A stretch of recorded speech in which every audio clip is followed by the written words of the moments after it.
I know you can't see this because it's the middle of the night, but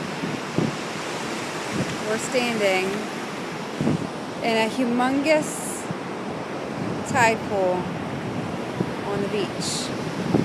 That's behind us, going around into the darkness, looking at the ocean.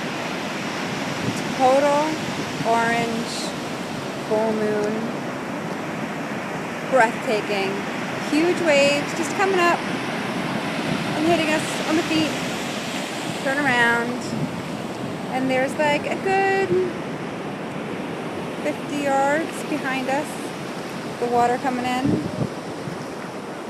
fireworks going off, and you also can't see this, but huge bulldozers on the beach and a sand pile higher than 560 Fairview Road.